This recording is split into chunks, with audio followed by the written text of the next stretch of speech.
Bien, merci de vous être rendu disponible donc pour ce webinaire qui est organisé par l'URPS Médecins Île-de-France avec quatre intervenants, le docteur Antoine Soprani, le docteur Didier Leget, le docteur Joël Coron et le docteur Luca Paolino, que je remercie d'être avec nous ce soir, qui vont vous présenter chacun pendant une dizaine de minutes, donc un topo. On est sur le sujet du syndrome de seconde victime pour le médecin. Je vais partager mon diaporama. Je vous invite à réagir si vous le souhaitez via le chat et on pourra revenir ensuite sur vos remarques à la fin des présentations des intervenants.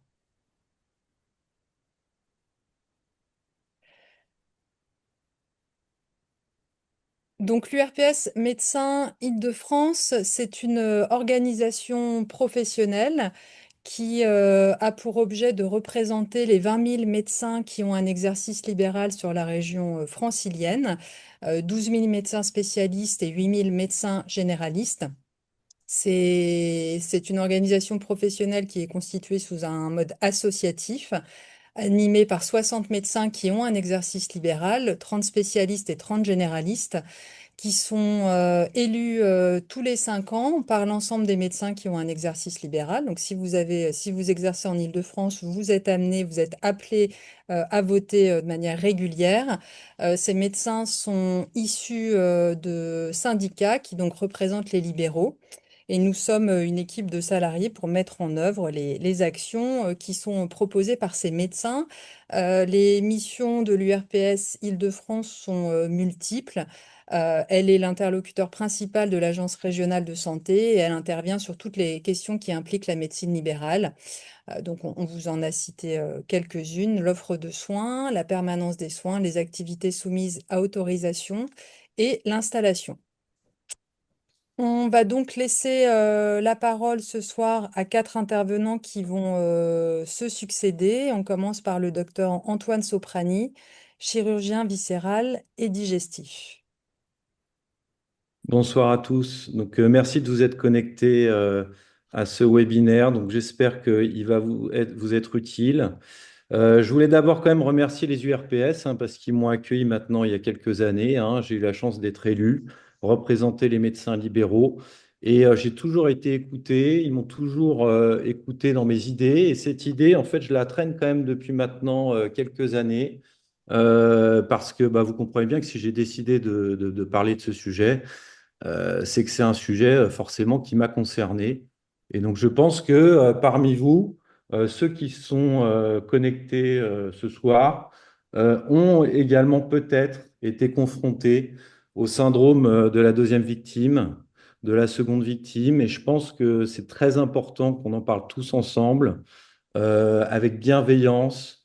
Et que surtout, et ça, je remercie certaines personnes de la chaise de s'être connectées ce soir, qui puissent nous entendre, parce qu'en effet, il y a des victimes. Les patients, quand il y a une complication, sont en effet des victimes. Mais le médecin a le droit à l'erreur, et le médecin, des fois, a du mal à justement réussir à dépasser, si vous voulez, des moments complexes.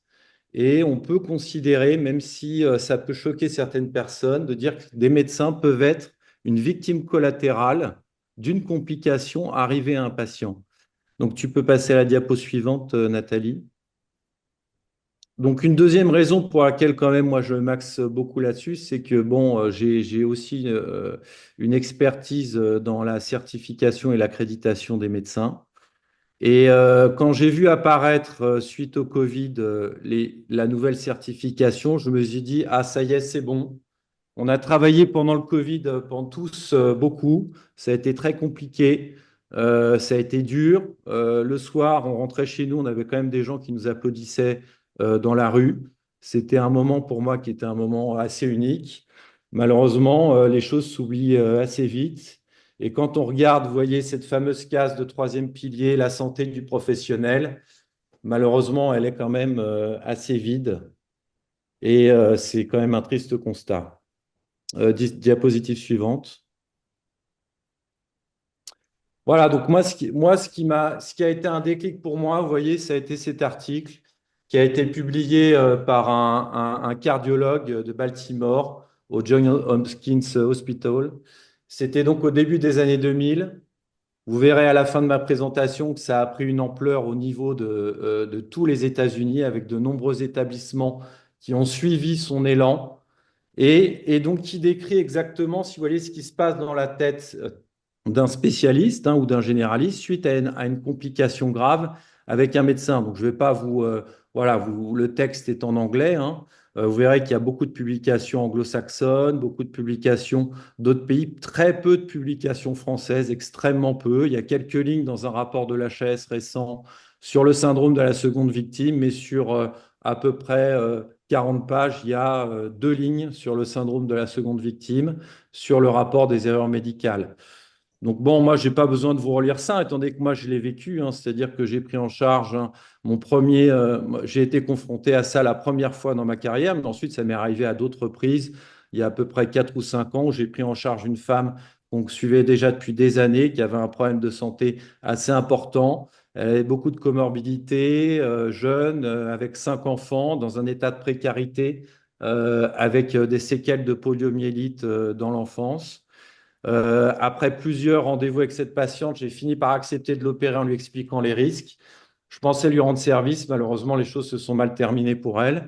Heureusement, elle a survécu, mais ça a été extrêmement dur. C'est-à-dire que tout ce que vous voyez là, ça m'est arrivé. Voilà. Et donc, au final, vous voyez dans la littérature, il y a énormément de sujets qui ont été abordés. Et vous voyez bien que, au final, c'est un sujet en France qui n'est pas abordé, dont on ne parle pas. La santé des médecins est mise en avant, mais la case est vide. Il n'y a absolument rien. Et donc, vous vous retrouvez dans des situations où vous êtes dans un état de stress quasi post-traumatique, mais ça, Joël nous en parlera. Dans une situation où vous ressassez en boucle ce qui s'est passé, dans une situation où vous êtes confronté aux patients que vous prenez en charge tous les jours, vous dormez plus, vous ne mangez plus, vous ne vous lavez plus. Et donc, vous voyez, on peut arriver même à des extrêmes. Je connais certains collègues, malheureusement, qui ont décidé d'en finir. Diapo suivante. Et voilà. Et donc là, vous avez, bien sûr, bon, on a beau dire les Américains, bon, ils ont beaucoup de défauts, mais ils sont quand même très en avance sur nous sur ce sujet. Et voyez, en 2022, l'American College of Surgeons a quand même fait tout un article à ce sujet. Et ça a vraiment entraîné un grand suivi par énormément de médecins, et en particulier aux États-Unis, où il y a énormément de cellules de prise en charge des secondes victimes. Diapo suivante. Donc ça, bon, je vais peut-être pas trop quand même pas trop voilà, développer ça parce que mes collègues le feront mieux que moi, même si moi, bon, je l'ai vécu, donc je connais très bien le sujet. Vous voyez, donc le cerveau humain, c'est quelque chose d'extrêmement complexe. Et si vous voulez, tout va se passer en trois phases qui ont été bien identifiées et bien décrites dans la littérature, qui va être la première phase, le déni. C'est-à-dire qu'en fait, vous avez la complication, mais vous allez d'emblée dire non, c'est rien, ça va aller, je vais régler le problème. Et là, c'est là que vous commencez déjà à faire votre première erreur. Ensuite vient quelques jours plus tard. Donc, vous voyez, c'est extrêmement rapide. Ce qu'il faut comprendre, c'est comme un AVC où il faut prendre en charge rapidement un patient. Pour moi, ce syndrome-là, c'est une prise en charge rapide. Si la prise en charge n'est pas rapide, c'est trop tard. Et donc, quand vous commencez à passer dans la phase 2, qui est vraiment la phase, en gros, de remise en question, la phase où vous commencez à changer de comportement, vous commencez à être apathique, vous commencez à ressasser la nuit le problème, à plus dormir, à essayer à être dépendant et très, on va dire, avoir une empathie exagérée pour le patient et la famille, que vous commencez à vous investir totalement dans cette complication, malheureusement, c'est trop tard. Et donc, c'est là, à ce moment-là, que doit agir la cellule. Enfin, l'hypothétique cellule, si elle existe, hein. Alors, dites-moi en France s'il y a un établissement où il y a une cellule de prise en charge des secondes victimes. Parce que vous comprenez bien que ça, ce n'est pas un formulaire que vous allez remplir via votre organisme d'accréditation en disant quel est votre pourcentage de patients satisfaits, ou alors un questionnaire en disant quel est votre état de santé. Vous voyez ce que je veux dire? Là, on est dans le dur, hein. On est dans le concret, on est dans des cas de médecins qui prennent en charge des patients au quotidien. On n'est pas dans un bureau à écrire des rapports. Vous voyez, donc là, on est dans le dur. Et dans le dur, à un moment donné, soit vous arrivez à sortir de là et il y a une guérison possible, soit vous n'en sortez pas.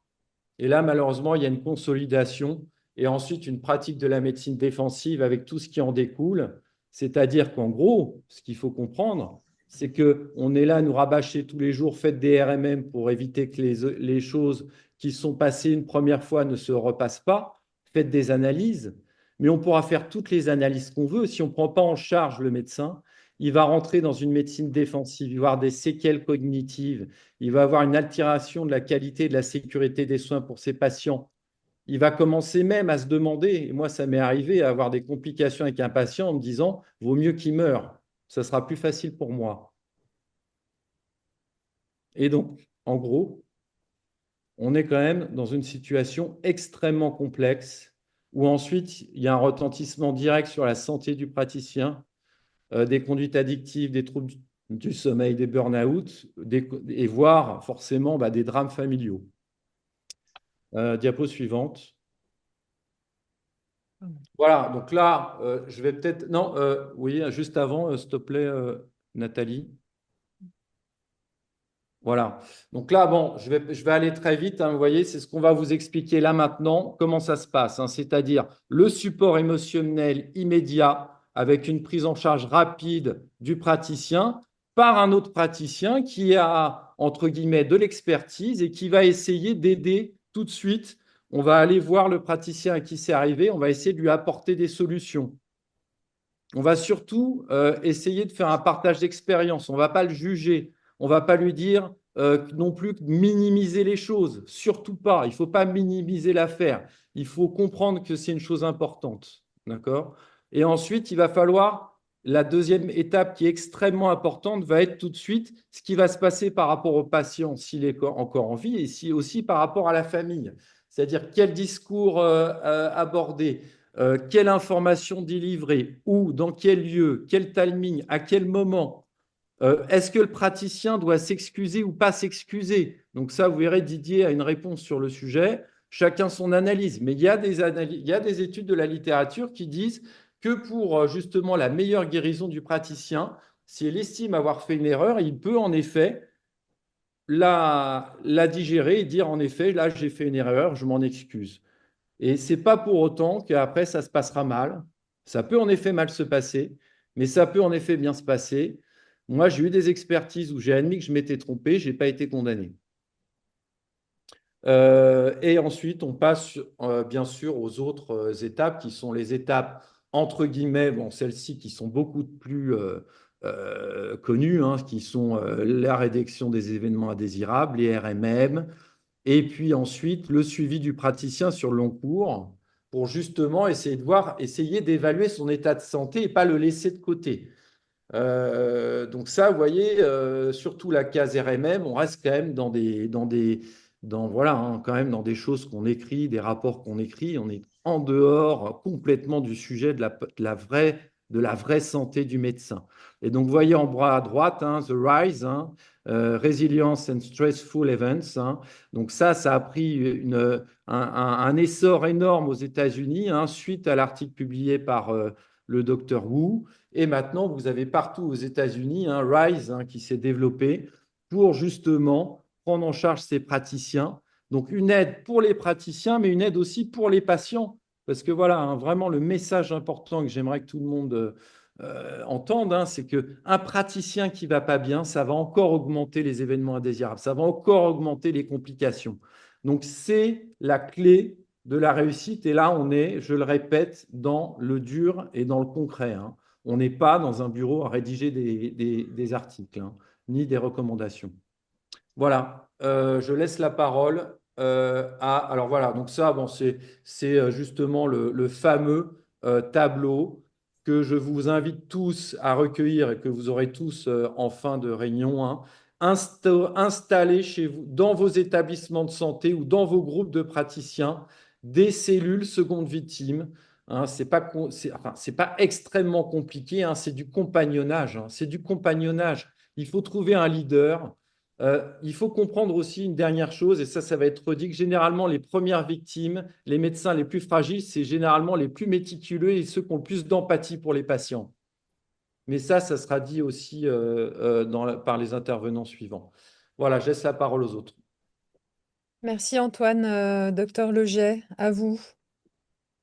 Antoine, un très grand merci d'avoir organisé cette soirée sur la seconde victime et sur globalement la souffrance des confrères.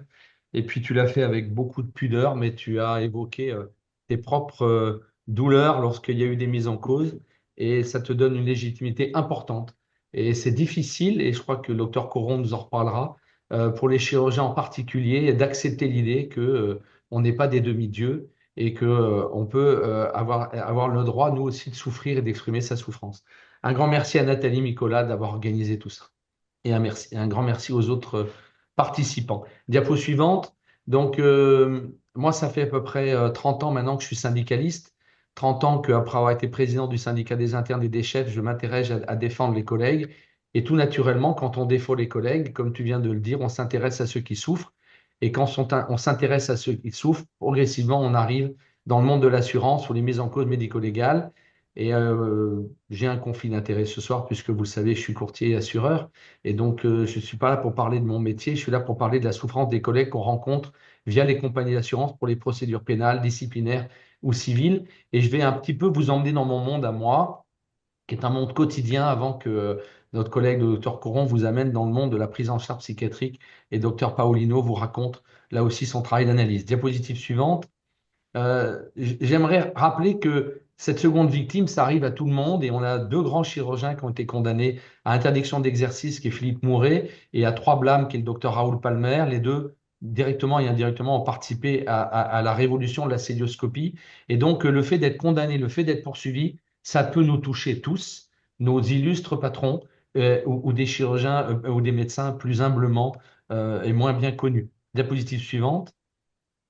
Personnellement, j'étais au départ, après avoir été président national des internes, puis président national des chefs, et j'avais rencontré un assureur qui m'a demandé un coup de main pour travailler sur sa communication et sur les dossiers. Et j'ai été confronté, je me rappelle, c'est un dossier difficile avec une pyélonéphrite obstructive, où à 2 heures du matin, un anesthésiste endort une malade pour un urologue qui fait une urétéroscopie. Malheureusement, il y a un choc septique sur table et la patiente est amputée des 4 membres. L'expertise derrière se déroule assez mal pour l'anesthésiste qui était tout seul et l'expert, qui est un urologue, va en gros globalement lui dire que c'est de sa faute. L'anesthésiste est bouleversé, il est tunnelisé par sa douleur. Le lendemain, au bloc opératoire, il endort un monsieur de 42 ans pour une éventration et malheureusement, il ressort du bloc pour raconter aux autres anesthésistes le drame qu'il a vécu à l'expertise de la veille, où on l'a accusé d'être responsable de l'amputation de la patiente. Et l'infirmière sort de salle et lui dit: Monsieur, vous avez oublié de brancher le respirateur au malade que vous venez d'endormir. Il l'a curarisé, mais pas branché sur le respirateur. Le malade décède.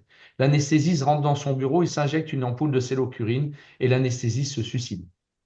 Ce dossier-là, il a déclenché chez moi la volonté de ne jamais laisser, comme tu viens de le dire, Antoine, un collègue tout seul.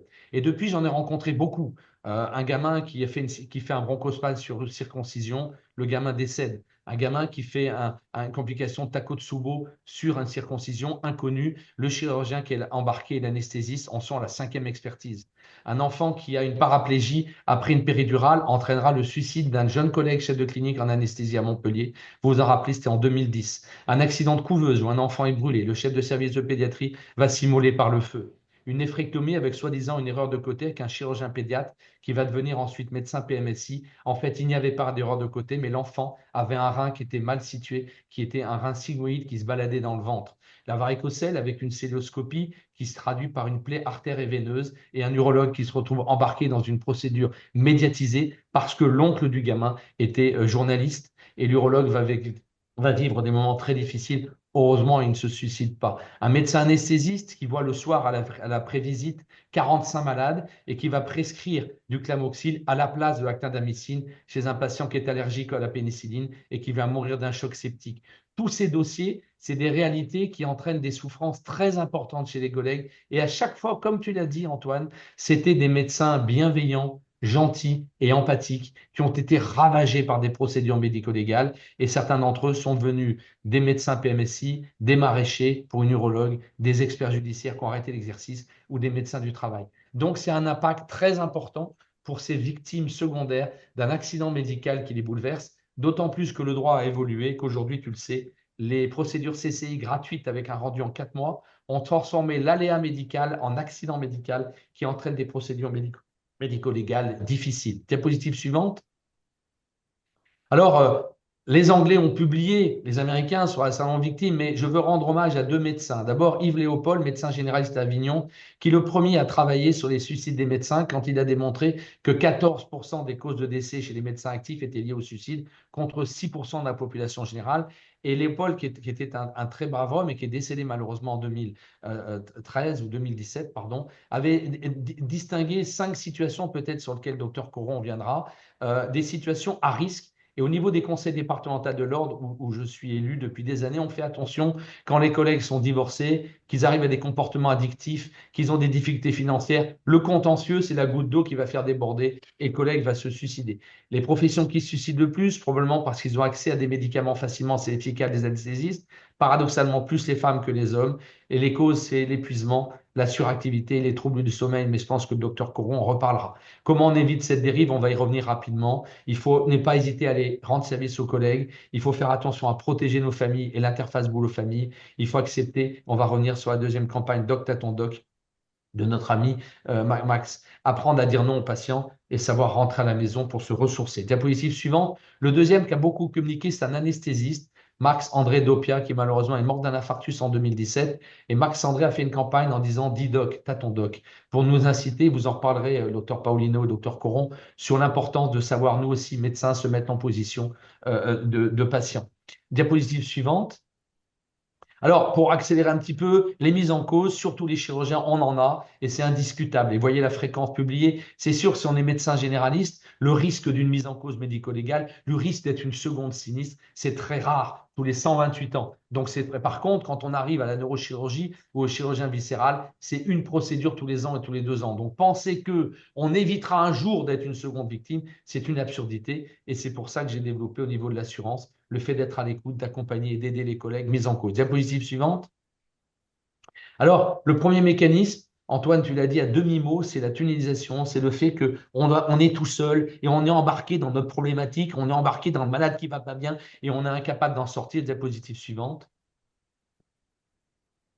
Alors, on a fait des études chez les urologues, dans les Baltrex, on se rend compte que tous les chirurgiens, en particulier de plateau technique lourd, tous ont été confrontés à un mécanisme de tunnelisation où ils n'entendaient plus les systèmes d'alerte, ils n'entendaient plus dans le contexte de fatigue ou de stress le fait qu'ils allaient droit au carton. Donc l'idée là, c'est de vous donner quelques pistes pour arriver à bloquer les mécanismes. Diapositive suivante. Alors, avant l'accident, qu'est-ce qu'on doit mettre en place? Eh bien, les premières règles, c'est de respecter les règles que vous connaissez d'information, les respects de l'art, ça c'est surtout de la prévention médico-légale, mais surtout, n'essayez pas de rendre service au patient à tout prix. Le patient que vous voyez le matin qui veut un bloc opératoire l'après-midi, non, on ne déroge pas aux règles habituelles, on prend du délai, de la réflexion. Il faut savoir reculer, décaler, annuler une chirurgie ou prendre un deuxième avis. Beaucoup de mises en cause, beaucoup de situations de stress sont liées par des chirurgiens bienveillants ou des anesthésistes ou des médecins qui ont voulu rendre service aux malades, qui ont voulu être sympas, qui ont voulu être bienveillants et en fait derrière, ils vont avoir un accident qui va entraîner un drame. On ne critique pas les autres. Chaque fois qu'on critique un collègue, on se retrouve embarqué dans une procédure et on se retrouve malgré soi embarqué. Il n'y a pas de petite chirurgie. Antoine, tu l'as dit à demi-mot, mais il n'y a pas de petite chirurgie. Il y a beaucoup, vous l'avez vu, des circoncisions, des chirurgies de base pas graves qui vont entraîner une mise en cause. Diapositive suivante. Alors, il y a des études qui ont été faites. Hein. Quand on est fatigué, quand on a faim, quand on est tout seul, quand on a un contexte de divorce très dur, d'un enfant qui est malade, d'un enfant ou d'un décès proche, quand on est, etc., il faut savoir faire une pause. Et je pense que le docteur Coron en parlera, et Pauline aussi. Il faut savoir à un moment donné se dire, je ne vais pas bien. Je sors, j'arrête le programme, je fais autre chose. Et quand moi j'ai un assuré qui a un accident au bloc opératoire, la première règle, je dis, tu annules tout le reste du programme, tu annules ta semaine de consultation parce que tu n'es pas en état de continuer. Comme tu l'as dit, on est tunnelisé sur l'accident du lundi et potentiellement on a un autre accident le mardi parce qu'on a été incapable de s'arrêter. Diapositive suivante. Diapositive suivante. Pendant qu'on est au bloc opératoire, pendant qu'on est en consultation de médecin, quand on a un truc qui dérape, un accident grave, une plaie vasculaire, un mal, un bronchospasme, n'importe quoi, il faut ne pas hésiter. La première règle, et si vous devez retenir quelque chose ce soir, ne restez pas seul devant une situation difficile. On fait appel à un ami. Et puis on affronte la complication avec humanité, avec respect, mais pas d'excès. Le chirurgien qui se met en colère, qui prend la fuite, qui sort du bloc, qui part en courant, ou qui dit au patient c'est de ma faute, ma très grande faute, j'ai tué votre enfant, ou j'ai fait... Il faut pas s'accuser tout seul, il faut prendre immédiatement un avis. Et nous, on est joignable, et je ne suis pas le seul, 24 heures sur 24 pour les collègues, pour leur dire, je suis au bloc, il m'arrive ça, qu'est-ce que je fais? Répondre à un collègue et surtout ne pas rester seul pour gérer tout ça. Et puis, il faut tracer tout ce que vous faites.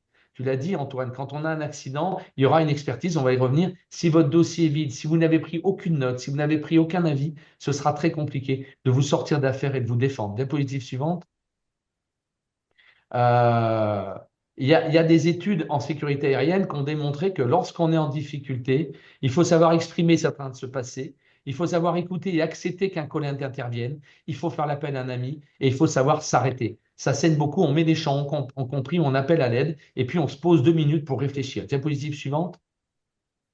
En sécurité aérienne, dans n'importe quel cockpit au monde, n'importe quel membre de l'équipage peut dire FORDEC. FORDEC, c'est l'effet, un réacteur qui brûle. L'objectif, éteindre le réacteur. Le risque, si j'éteins le réacteur, c'est que l'avion tombe. Décision, qui va éteindre le réacteur? C'est le steward. Qui exécute? C'est le steward. On fait une checklist. On a un réacteur qui brûle, il faut l'éteindre. Qui va l'éteindre? Comment on fait? Et on actionne et on met en route. Et ce que j'ai proposé en chirurgie depuis maintenant quelques années, c'est FORADEC. On appelle un ami. On appelle un ami anesthésiste, on appelle un ami urologue, on appelle un ami vasculaire, on appelle un médecin généraliste, le médecin traitant, et on appellera la personne de confiance pour tenir au courant. Ne restez pas seul lorsque vous êtes confronté à une complication difficile. Diapositive suivante. Diapositive suivante. Après, après, tu l'as dit, Antoine, on rentre dans le médico-légal. Aujourd'hui, en France, il y aura une expertise. Soit dans le cadre d'une procédure à visée indemnitaire qui sont les tribunaux civils, les CCI, soit une procédure à visée sanction, procédure pénale et ordinale qui sont les plus dures. Et puis, l'expert va vous dire s'il y a un lien de causalité entre la faute et le dommage. Cette expertise, diapositive suivante, il ne faut absolument pas la négliger. Elle a un rôle, peut-être que le docteur Coron en parlera, elle a un rôle potentiellement thérapeutique. Et tu l'as dit, et j'avais fait une publication sur l'expertise bienveillante, qui est un endroit, comme tu as dit tout à l'heure, où on peut peut-être s'excuser, mais surtout partager, comprendre, faire preuve d'empathie et être reçu pour que l'expert puisse permettre un lieu de rencontre pour pouvoir cicatriser derrière. Donc, une expertise, ça se prépare. On appelle son médecin conseil, on prépare le dossier, on vérifie tout. Diapositive suivante. On va à l'expertise, on fait un briefing avant, on communique, on se réunit, on réfléchit et après l'expertise, diapositive suivante, on fait la mise au point de ce qu'on a fait, ce qu'on n'a pas fait, comment il faut évoluer et on est accompagné par un grand frère qui est le médecin conseil, par un collègue qui va nous dire comment modifier nos pratiques et nous aider. Ça fait partie de la thérapie, de la reconstruction d'un accident médico-légal grave. Diapositive suivante. En conclusion, Foradec, on appelle un ami. Cet ami, c'est un confrère. C'est la personne de confiance. Il faut informer la famille que quelque chose se passe et que ça ne va pas bien. C'est potentiellement l'assureur quand on a un assureur qui a développé un service d'écoute et d'accompagnement pour vous aider à prendre la décision. Et puis, on retient quelques règles simples. On apprend à dire non. On n'est pas des demi-dieux. On prend un médecin traitant pour apprendre à discuter avec lui de notre souffrance. On a aujourd'hui 3 gros systèmes mis en place par l'association MO, par l'Ordre national des médecins et par l'Association des soins professionnels de santé, avec des numéros verts joignables 24 heures sur 24, où on peut avoir un psychologue qui nous écoute et qui nous aide. C'est des règles de droit. Nos concitoyens peuvent porter plainte aujourd'hui contre nous de façon gratuite et y compris en cas d'accident médical sans faute. On ne pourra pas s'y opposer. Il faut donc les adopter. Il faut évoluer. Il faut, comme tu l'as fait, Antoine, accepter de façon humble que nous ne sommes pas des dieux et qu'on peut avoir des accidents et ça arrive à tout le monde. Pour ceux d'entre vous qui ont des questions, qui ont besoin d'aide, n'hésitez pas à me joindre. Je suis joignable tout le temps pour vous aider. Je vous remercie de votre attention. Merci beaucoup, docteur Leget. On laisse la parole au docteur Coron. Bonsoir à tous. Alors, je ne savais pas trop comment vous raconter ce que mes confrères viennent brillamment de vous exposer. J'ai donc décidé de commencer par vous raconter une histoire qui est l'histoire du docteur K. Ne cherchez pas qui est le docteur K. Le docteur K, c'est tout le monde, c'est vous, c'est moi, c'est tous nos confrères. Et ça va être la première partie de mon intervention. C'est l'heure de l'histoire du soir. Et la seconde partie portera sur les différentes formes de stress. Et on m'a dit la résilience, ça sera pour une fois prochaine. Donc je commence. Alors, je vous invite à écouter attentivement quand même l'histoire du docteur K et à noter sur vos petits papiers ce que vous notez qui pourrait laisser penser justement qu'il y a des choses qui vont se passer difficilement pour lui. Voilà. Donc, le docteur K est un médecin respecté dans sa petite ville, qui est à la fois reconnu pour son dévouement et pour son empathie vis-à-vis de ses patients. C'est un homme de 50 ans et qui par moments a l'impression de fatigue, que la fatigue s'agrippe littéralement à ses épaules.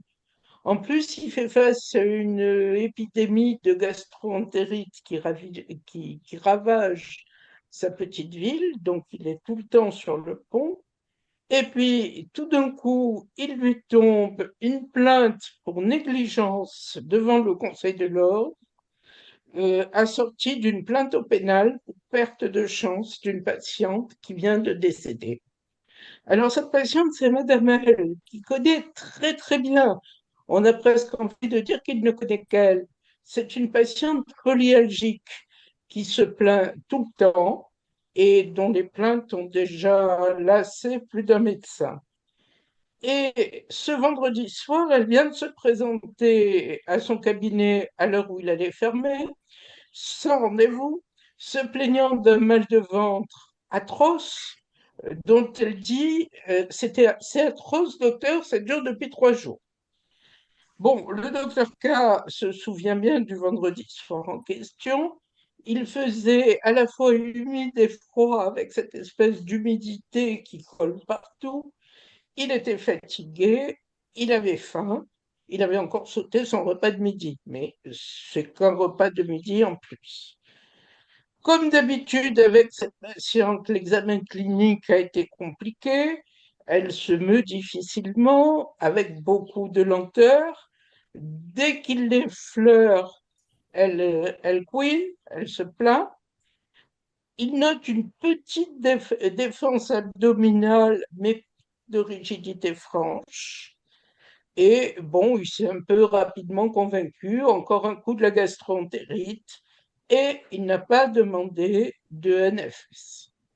Or, cette formule sanguine aurait révélé la montée fulgurante des leucocytes et démasqué qu'en fait, Madame L était en train de faire une péritonite qui l'a précipitée trop tard pour elle aux urgences. C'est donc un confrère hospitalier du docteur K qui le connaît bien, puisque le docteur K va régulièrement voir ses patients aux urgences, qui le prévient dans la nuit que Madame L est décédée. Le docteur K est complètement atterré, il a du mal à comprendre ce qui lui tombe sur le nez, il est consterné pour sa patiente, bien sûr, il est consterné aussi par cette sensation d'avoir fait une erreur et par toutes les complications auxquelles il va devoir faire face. Donc, il faut qu'il constitue un dossier pour le Conseil de l'ordre, un dossier pour le tribunal, il faut qu'il contacte son assurance, qu'il trouve un avocat, et c'est autant de contraintes qui lui déboulent dessus dans une vie professionnelle qui est déjà pas facile. Alors au début, évidemment, il tente de prendre les choses une par une, dans l'ordre, de garder son calme et de faire face à la situation. Mais ça lui paraît de plus en plus difficile de réfléchir posément et de déterminer un plan d'action. Et puis, la ville où il exerce, la ville de Haine, est une toute petite ville. On en fait très rapidement le tour et les rumeurs vont encore plus vite. Et donc, ça et là, il y a des insinuations d'erreurs critiques qui commencent à se répandre. Donc, la pression s'accumule. Il a l'impression euh, que les murmures et les regards de ses collègues ne sont pas forcément toujours bienveillants. Et tout ça lui pèse de plus en plus. Il se sent de plus en plus accusé et mis à l'index. Et donc, il commence à ressentir les effets de toute cette pression sur sa santé. Donc, il dort très mal, ses repas deviennent encore plus irréguliers qu'avant. Donc, il alterne les moments où il n'a pas faim du tout, où il mange pas du tout, et puis les moments où il s'empiffre de tout un tas de cochonneries, cacahuètes, crackers, bonbons, enfin toutes les choses qu'on a tous dans nos tiroirs pour quand il faut. Il se sent sur le fil du rasoir et il est soumis à des maux de tête et une anxiété qui deviennent des compagnons quotidiens. Donc, il se demande s'il va pouvoir continuer à exercer ce métier-là ou s'il va devoir en changer. Et puis, ses pensées tournent en boucle autour de cette erreur, son erreur, et évidemment, ça revient tout le temps. Et puis, un beau jour, en plein milieu d'une consultation, il se retrouve à revivre cette scène où il a examiné Madame L, mais comme s'il y était. En se remémorant chaque détail, son visage, les symptômes qu'elle décrivait, le moment où il a pris sa décision et posé un diagnostic. La scène est tellement vive et tellement réaliste qu'il a l'impression d'y être à nouveau plongé et qu'il ressent une anxiété majeure et le doute qu'il n'avait pas eu à l'époque. Et ça se reproduit à plusieurs reprises. Chaque scène le laisse un peu plus anéanti. Et il se dit, je deviens fou. Et la nuit, c'est encore pire. Il est assailli par les images de Madame Belle, entourée de machines, de médecins, et se réveille en sueur avec le cœur qui bat à 100 à l'heure et se demande s'il aurait pu faire quelque chose de différent. Donc, progressivement, il va s'isoler, se mettre en retrait de sa famille et de ses amis. Il décline les invitations à sortir pour éviter d'être confronté à des conversations sur son travail. Il se sent littéralement isolé, piégé dans un cycle de culpabilité, avec l'impression que de toute façon, quoi qu'ils disent, les autres ne comprendront pas. Il s'enferme de plus en plus, il cesse de participer au groupe de travail, il évite les discussions sur les diagnostics, de peur de raviver tout ce contexte traumatique. Et quand il y a des réunions auxquelles il ne peut pas couper parce qu'il y est inscrit depuis longtemps et tout, il reste en retrait. Il évite de partager ses expériences et de poser des questions. Donc il a cette perception d'être un imposteur et de refuser finalement de mener les discussions que jusque-là il aimait beaucoup. Donc, il évite en plus de retourner au service des urgences où il allait régulièrement visiter ses patients, rencontrer les collègues, etc. À chaque fois qu'il lui faut absolument s'y rendre, il est pris d'une bouffée d'angoisse. Son estomac se noue littéralement et progressivement, il perd cette habitude professionnelle qui est celle-là même qui avait fait qu'on le reconnaissait comme un médecin particulièrement empathique et particulièrement dévoué à ses patients. Donc, il a des troubles de la concentration pendant ses consultations, des moments d'absence, de déconnexion. Il a des difficultés à écouter les patients, à les examiner consciencieusement.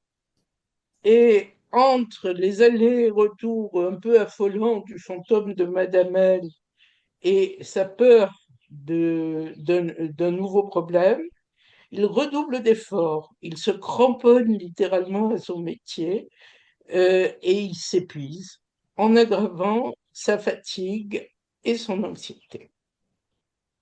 Bon, sur ce, il doit quand même s'expliquer devant le Conseil de l'ordre. Il a littéralement l'impression de se retrouver à 10 ans en culotte courte devant son instituteur qui le regardait par-dessus ses petites lunettes rondes en attendant qu'il se trompe. Bon, le conseil concède qu'il n'y a pas eu erreur médicale. Il lui reste à affronter le passage au pénal. Alors, les collègues réagissent de manière variée. Heureusement, certains réagissent par un soutien inconditionnel. Une de ses amies lui apporte son soutien et lui rappelle que chaque médecin fait un jour ou l'autre des erreurs et que l'important est d'apprendre de ses expériences. Certains quand même le critiquent en sous-main, critiquent son erreur de jugement, remettent en question ses compétences. Et lui-même traverse des moments d'irritation et de colère vis-à-vis de certains collègues déjà, et puis vis-à-vis de cette patiente qui a quand même attendu la veille de week-end, au bout de 3 jours de souffrance, pour se décider à consulter.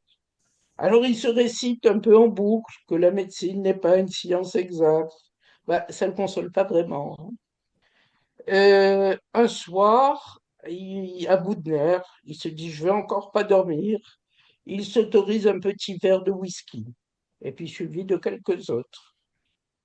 Et le lendemain matin, ben, quand il prend sa voiture pour aller jusqu'au cabinet, sur une longue ligne droite bordée de platanes, il a des pensées un peu bizarres qui lui traversent l'esprit, en se disant que finalement, ça serait quand même beaucoup plus facile de foncer droit dans l'un des platanes. Donc, sa collègue et d'autres amis proches le soutiennent de très près, lui offrent une écoute empathique, des conseils, un espace pour exprimer ses émotions. Sa famille l'encourage, lui donne l'attache quelque part, lui donne un sentiment de sécurité. Et puis un jour, alors qu'il tente de se balader dans les rues de la petite ville, il rencontre une ancienne patiente qu'il a longuement suivie pour une pathologie chronique et qui va le voir en lui disant, vraiment docteur, je vous remercie pour l'aide que vous m'avez portée pendant toutes ces années. Et ça lui fait un déclic. Il réalise qu'il a aidé des gens pour de vrai pendant des années et qu'il ne peut pas laisser une seule erreur ou un manque de vigilance à ce moment-là définir sa carrière. Et à partir de là, il va repartir de l'avant.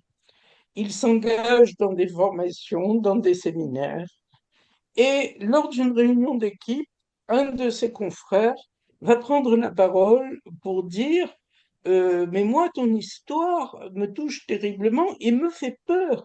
J'ai peur pour moi quand je vois comment ça t'a mis mal et comment je me dis que je pourrais très bien être à ta place.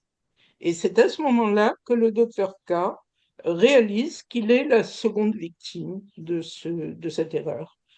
Et il va, avec un certain nombre de collègues, monter un groupe d'échange destiné non seulement aux gens qui se sont trouvés à faire une erreur, mais pour l'aide au diagnostic difficile. Donc mon histoire ne se termine pas trop mal. Le docteur K a pu rebondir et intègre cette erreur comme un tremplin pour repartir après son parcours professionnel. Et voilà. Donc, on va pouvoir passer. J'espère que vous avez tout bien noté les signes qui laissaient à penser qu'il y avait des choses qui n'allaient pas dans toute cette histoire. Alors bon, elle est un peu surfaite, hein. Il y a un peu tous les signes. Et Nathalie me signale qu'il est temps de vous parler à présent du stress dans tous ses états. Donc là, vous me passez les diapos, s'il vous plaît. Alors, le stress adapté. Le stress adapté, il est quelquefois qualifié de bon stress.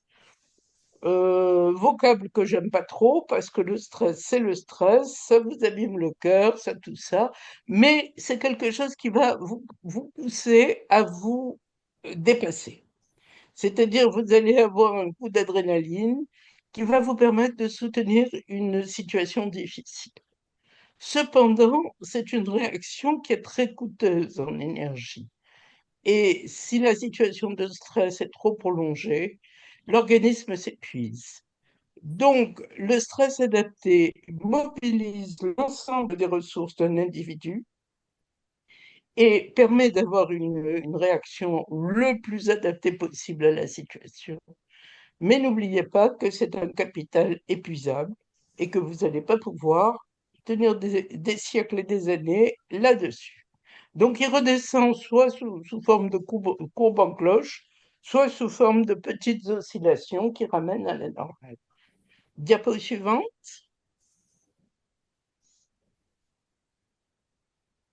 Diapo suivante, s'il vous plaît. Alors, après le stress adapté, vous pouvez avoir ce qu'on appelle le stress aigu dépassé. Donc là, vous avez l'hypothalamus qui va vous libérer toute une série de neuromédiateurs qui vont permettre la libération de cortisol et permettre une série d'adaptations corporelles qui font que le corps se prépare, on dit, au combat ou à la fuite. En fait, il y a une troisième option qui est malheureusement souvent celle qu'on adopte, qui est le fait de se figer sur place, c'est-à-dire de ne plus pouvoir bouger ni sur le plan moteur, ni sur le plan émotionnel, ni non plus sur le plan cognitif. Et ça, c'est une réaction, les Anglais appellent ça le freeze. La personne se fige littéralement sur place. Donc, ce stress aigu dépassé est marqué par une dissociation péritraumatique et ça se produit quand même dans 70% des cas quand il y a un stress violent. Euh, Cette dissociation péritraumatique, c'est une réaction qui est destinée à soustraire la personne à l'horreur de la situation vécue. Le problème, c'est que ça ne se voit pas forcément. Votre anesthésiste de tout à l'heure qui sortait en n'ayant pas branché le respirateur, ses collègues l'ont vu arriver, se sont pas rendus compte qu'il était à côté de la plaque. Sinon, ils l'auraient renvoyé ou l'un d'eux aurait pris le relais. Et donc, la personne peut sembler dans un état pseudo-normal. On ne voit pas forcément qu'elle est en plein état de stress. Diapo suivant. Si donc je vous disais, cet état de stress dépassé est empreint de trois réactions, s'enfuir, combattre et se figer. Et ça peut donner lieu à des phénomènes bizarres comme ceux qu'avait mon docteur K tout à l'heure, des intrusions. Des intrusions qui sont liées à l'effraction traumatique et qui vont se manifester quasiment par des hallucinations à certains moments ou simplement des pensées qui font irruption dans le cours normal du psychisme. Et évidemment, la première chose qu'un médecin pense quand il commence à avoir des hallucinations, c'est « je suis fou ». Ben non, pas du tout. Ça peut être un phénomène de flashback. Diapo suivante. Alors, il y a quand même quelque chose de très particulier dans le psychotraumatisme, c'est ce qu'on appelle la mémoire traumatique. La mémoire traumatique, c'est quelque chose qui est différent de la mémoire normale. La mémoire normale, c'est ce qui vous permet de dire, ben tiens, hier j'ai fait telle chose avec tel ami, j'ai mangé telle chose. La mémoire traumatique, pas du tout. C'est quelque chose qui tourne en boucle, qui est figé en un temps, en général, qui est un temps passé, et qui va vous rabâcher toujours la même chose. c'est une mémoire qui est non intégrée, piégée dans certaines structures du cerveau.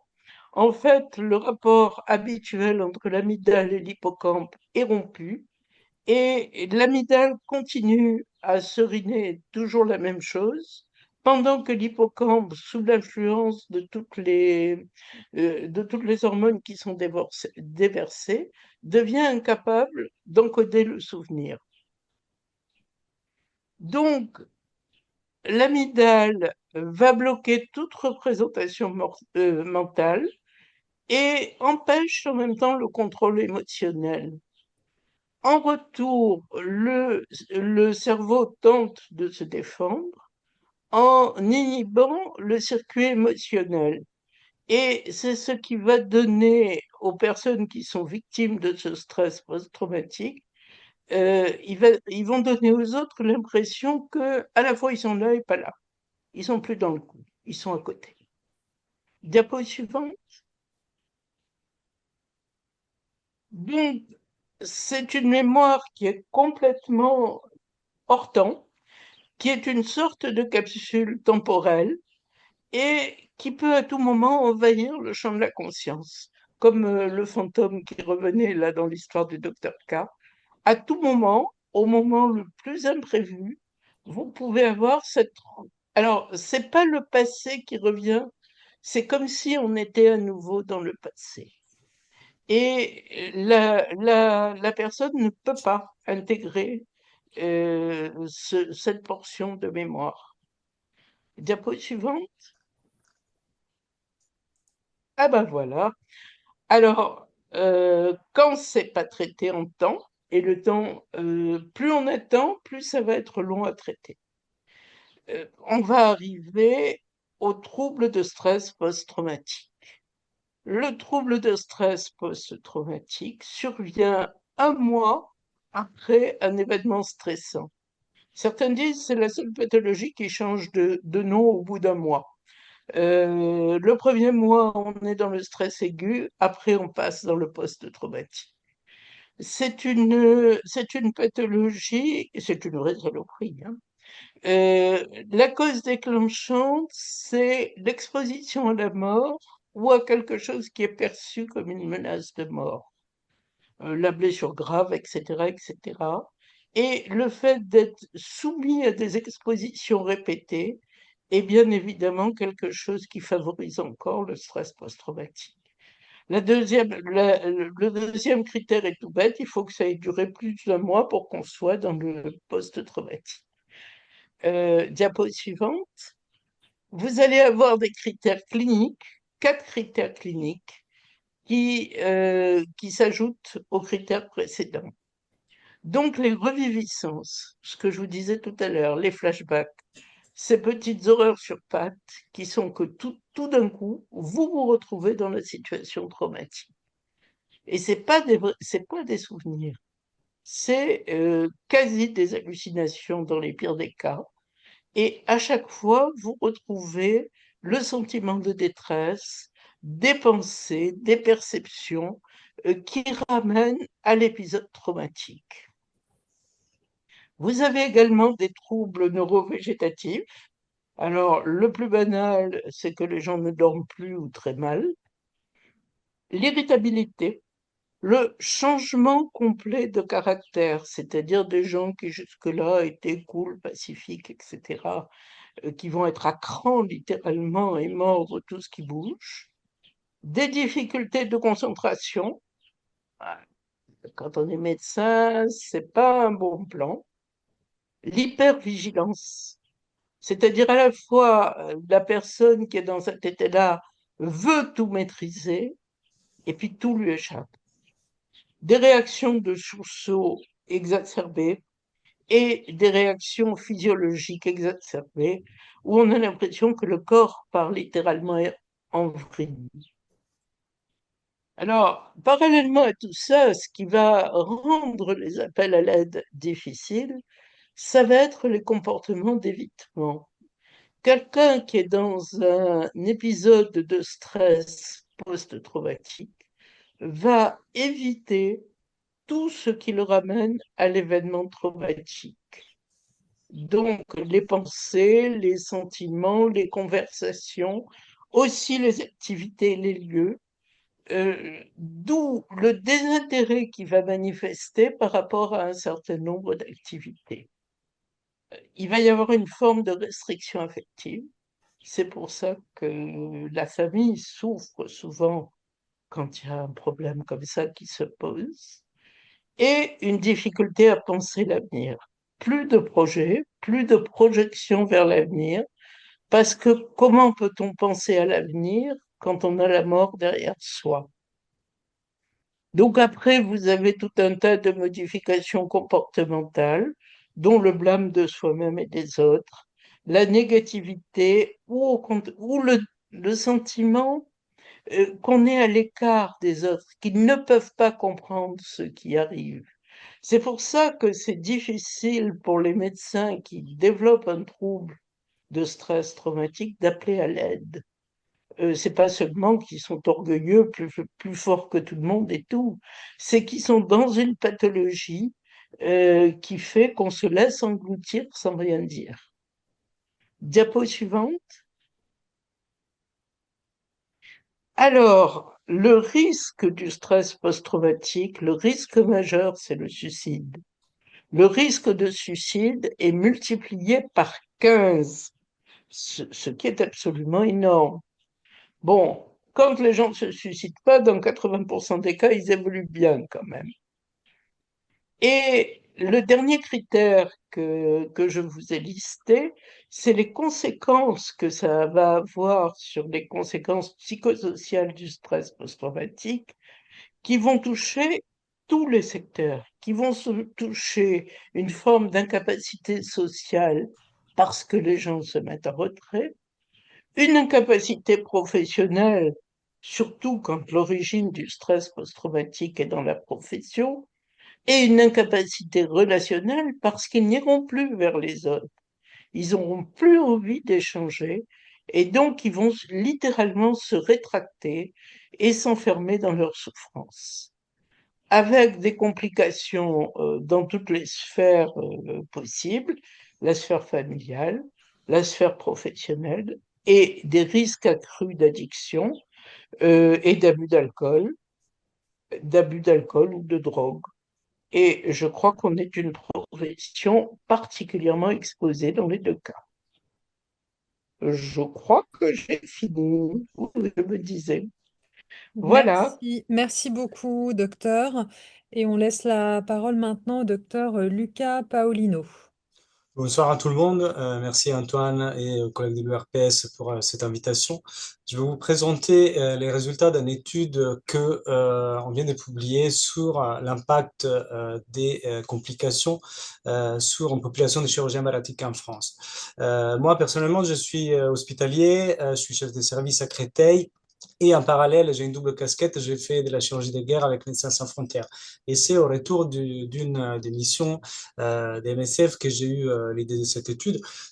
C'était un contexte particulier, il y avait beaucoup de violence, les ressources étaient limitées, on était tous fatigués.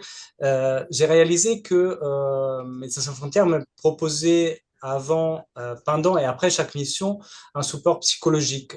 J'avais toujours un numéro que je pouvais appeler et au retour des missions, j'avais un rendez-vous avec un psychologue et du compagnonnage. Suivant. J'ai voulu, diapositive suivante s'il vous plaît. Évidemment, les contextes sont différents. À Créteil, je ne fais pas de la chirurgie de guerre, c'est surtout de la chirurgie bariatrique, c'est de l'élection. Il n'y a pas de violence ni de danger, on a toutes les ressources qu'il faut. Mais c'est vrai que les spécifiques de la chirurgie bariatrique se prêtent bien parce que c'est une pathologie bénigne. Les patients et les patientes sont souvent très jeunes et plutôt en bonne santé. Les complications, heureusement, sont rares, mais quand elles arrivent, elles sont très graves. Suivante. L'image aujourd'hui du médecin et plutôt du chirurgien dans les médias est fausse. On voit du Banderas, du Doctor Strange ou du Clooney, mais la médecine, c'est pas une science exacte. Nous, chirurgiens, on essaye, on vise et on est formé toujours à être parfait. Et dans la médecine, ça ça a bien été dit par mes collègues auparavant, il n'y a pas de place pour l'erreur. C'est quelque chose qui n'est pas contemplé. Suivant. Je ne vais pas revenir sur l'étude de Albert Wu en 2000, c'était les premiers qui a décrit ça, c'était tout un autre contexte. Ce qui est important, c'est le parallèle qu'Albert Wu a réussi à faire entre cette sensation de manque de soutien et un syndrome de stress post-traumatique qui vient d'être expliqué par le docteur Coron. Suivant. J'ai regardé un peu ce qu'il y avait en littérature. C'est vrai qu'il y a très peu. J'ai trouvé pas mal d'articles dans les domaines de la gynécologie et de la pédiatrie, probablement parce que quand les victimes sont des femmes ou des enfants, l'impact est encore plus douloureux et plus percutant. J'ai trouvé cette étude anglaise, chirurgie colorectale et viscérale. Ils ont voulu mesurer l'impact sur la vie professionnelle et personnelle, mais aussi la présence éventuelle des dispositifs d'aide et quelles étaient les barrières à développer ce genre de dispositif via un questionnaire en ligne diffusé sur la population des chirurgiens anglo-irlandais. Ils ont eu 82 réponses suivantes. Plus que la moitié a un impact négatif sur sa vie personnelle, un quart détériore ses relations avec les collègues. Probablement, il y a des phénomènes de blâme ou de jugement. 54% dit que le support disponible est inadéquat et que la faute est à la surcharge de travail. On voit apparaître dans cette étude ce qui est ici appelé comme culture machiste. On y reviendra tout à l'heure. En tout cas, presque la moitié des chirurgiens disent qu'un des freins à demander de l'aide est cette culture machiste. Je ne vais pas vous spoiler, on y reviendra plus tard. Autre étude, c'est une review qui est apparue sur JAMA Surgery en 2019. Ils ont analysé 9 séries, une spécifique sur les internes, c'est une population très à risque.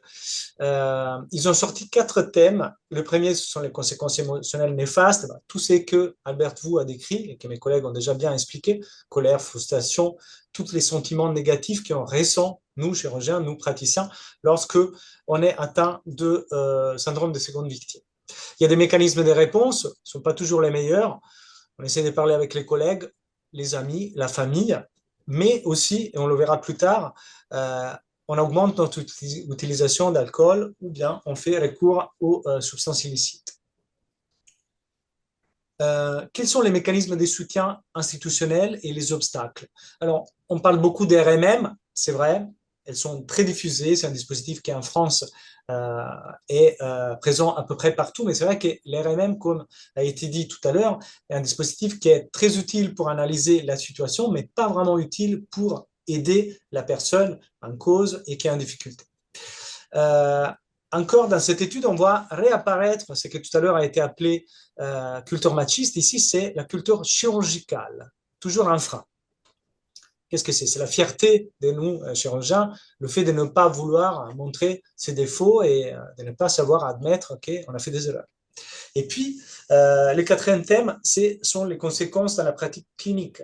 On rumine, on a une altération du jugement, on travaille moins bien et on perd la confiance en soi. Du coup, les 4 étapes, le coup de pied, la chute, puis la reprise et enfin, dans le cas où heureusement ça arrive, les conséquences à long terme.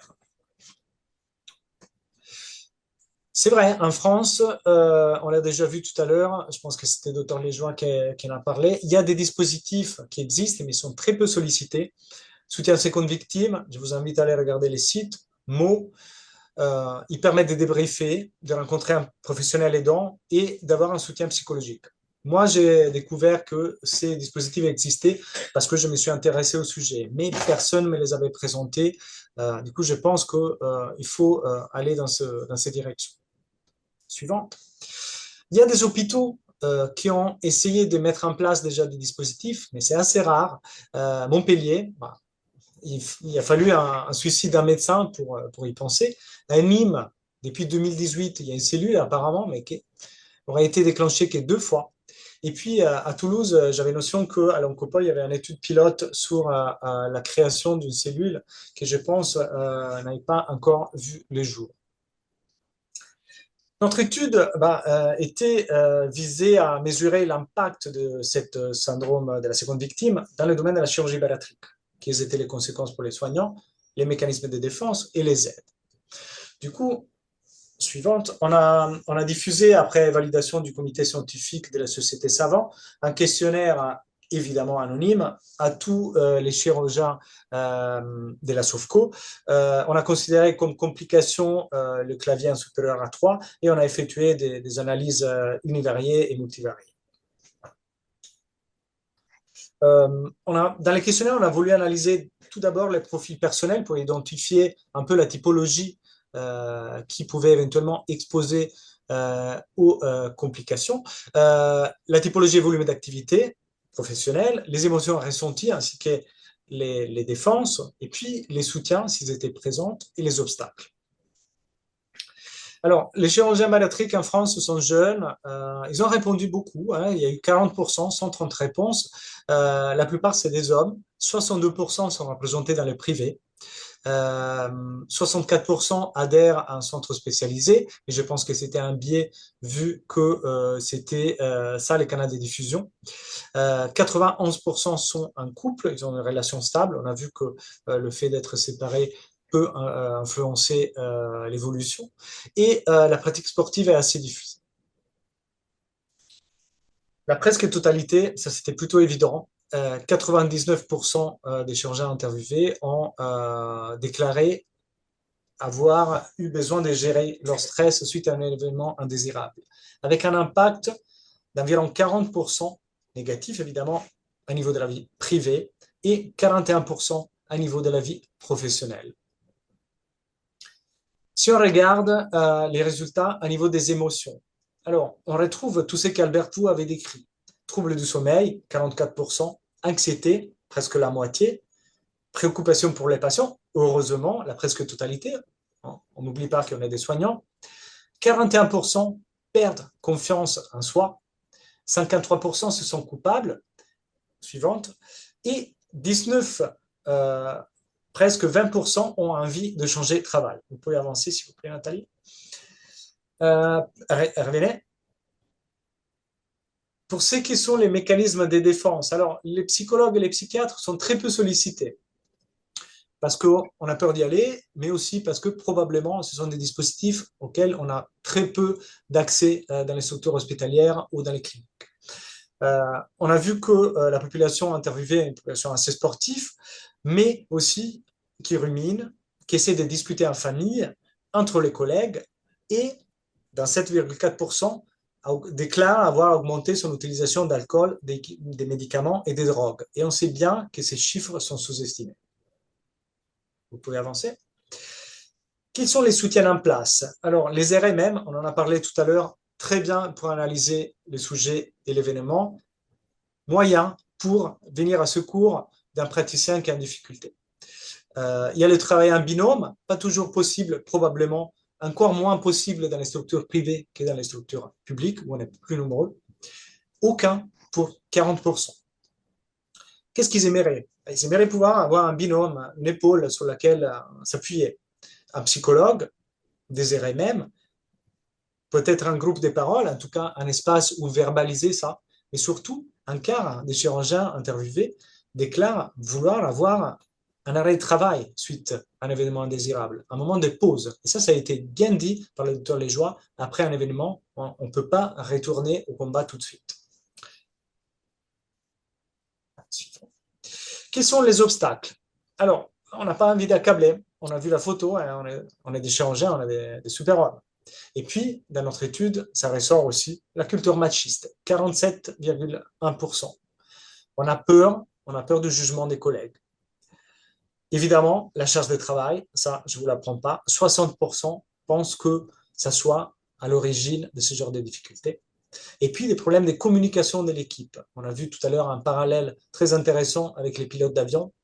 C'est vrai, on doit travailler ça, 40%. Sous la multivariée, on a analysé l'impact de la vie professionnelle. Alors, ce sont les plus jeunes qui ont un impact plus important sur leur pratique chirurgicale. Probablement parce qu'ils sont moins affirmés dans leur vie professionnelle et du coup, la souffrance est plutôt intériorisée dans la vie professionnelle. Les femmes sont plus touchées au niveau de la confiance en elles, probablement encore une fois l'impact de la culture machiste.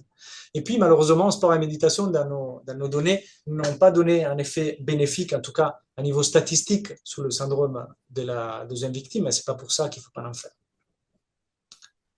Pour ce qui concerne la vie privée, les sujets plus âgés, du coup tranche d'âge supérieure à 40 ans, ont montré un impact plus important dans la vie privée. Probablement aussi parce que dans la vie professionnelle, ils sont plus affirmés. Et du coup, c'est dans les domaines privés qu'ils vont déverser ça. Ceux qui ont plus de problèmes dans la vie privée, par contre, développent plus d'introspection, des ruminations et, en conséquence, une augmentation des consommations d'alcool qui se traduit forcément dans un impact dans leur vie personnelle.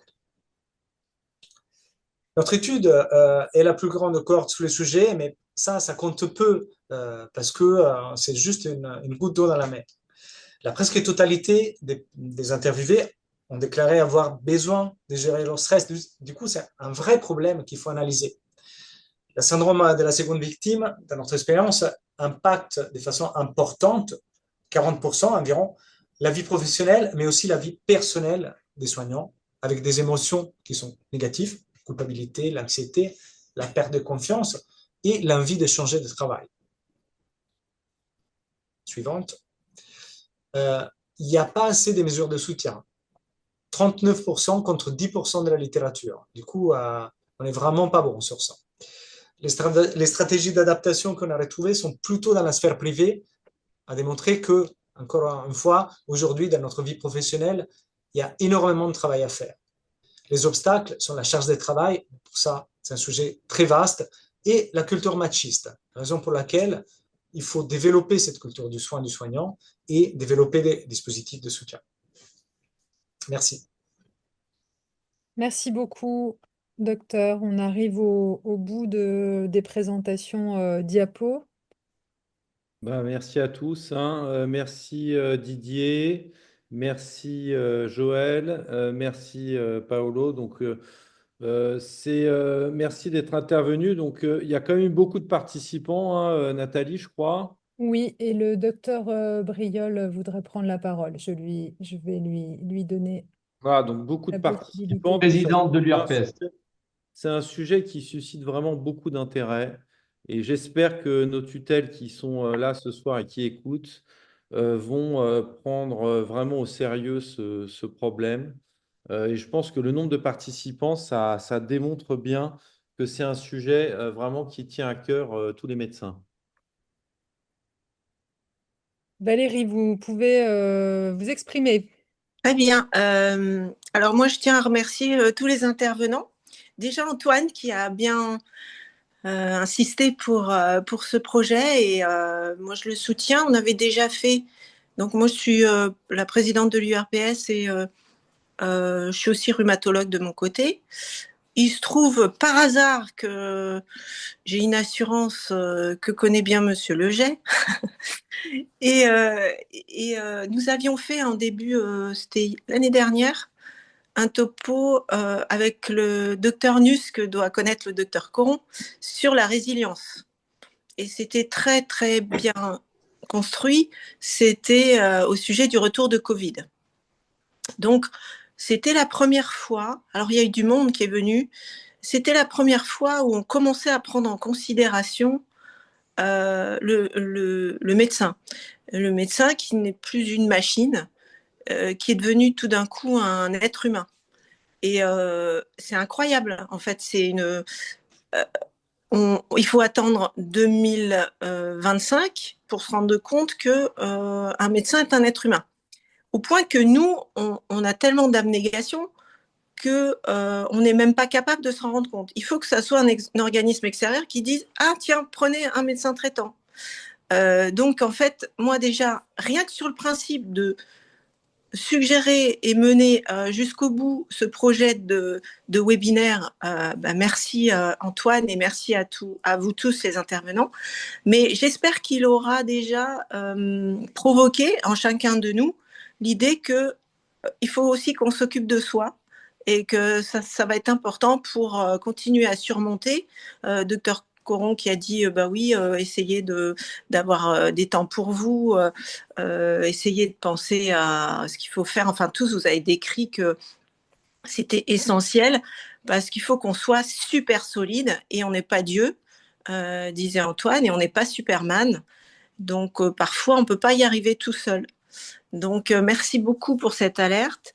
Je voudrais juste mentionner 2 choses. Une initiative de l'URPS Médecins Île-de-France qui prend de l'essor, qui est le réseau qui s'appelle Médecins de médecins, qui est un réseau qui permet aux médecins de venir en aide à des médecins. Pourquoi? Pour 2 choses. Parce que le médecin, de 1, il ne s'occupe pas de lui, et de 2, on a besoin qu'il soit en bonne santé pour s'occuper. Quand il a un problème de santé, il ne faut pas que ça traîne parce qu'il peut laisser en plan ses patients. Donc, en fait, ça impacte la société. Bon. Et donc, ce réseau-là gonfle, et on se réunit en présentiel. Tout le monde réclame que ce soit en présentiel parce qu'on a besoin, chacun échange ses expériences. Et bon, pour ceux qui veulent rejoindre ce réseau, il permet que quand il y a quelqu'un qui a une alerte de santé, pour lui-même ou pour un proche, puisse avoir une réponse plus rapide que par parfois le Doctolib. Donc, pour tout ça, j'aimerais déjà vous remercier tous les 5. Vos topos étaient très clairs, très bien exposés. Ça allait dans plusieurs versants de ce phénomène. Et il faut vraiment se dire, on n'est pas tout seul. Il faut, si ça n'existe pas encore, Antoine, je compte sur toi pour créer des cellules avec le docteur Paolino dans les hôpitaux, les établissements privés, publics, pour que ce phénomène puisse exister et que, comme les médecins qui ont des violences, et on a fait des études de trucs, qui cachent, qui ne veulent pas parce qu'il y a une honte, premièrement, et deuxièmement, parce qu'ils ont peur des répercussions, des conséquences. Donc, il faut passer au-dessus de ça et se dire, voilà, il y a des gens dont c'est le métier, il y a des psychologues, des psychiatres, il y a votre assureur qui est avant tout un humain, et puis il y a des praticiens qui sont un peu tête de pont dans ce domaine-là. Et surtout, je vous dis, continuez. Merci Nathalie pour l'organisation. Merci à tous pour votre écoute. Voilà, je vous laisse la parole. Peut-être Antoine.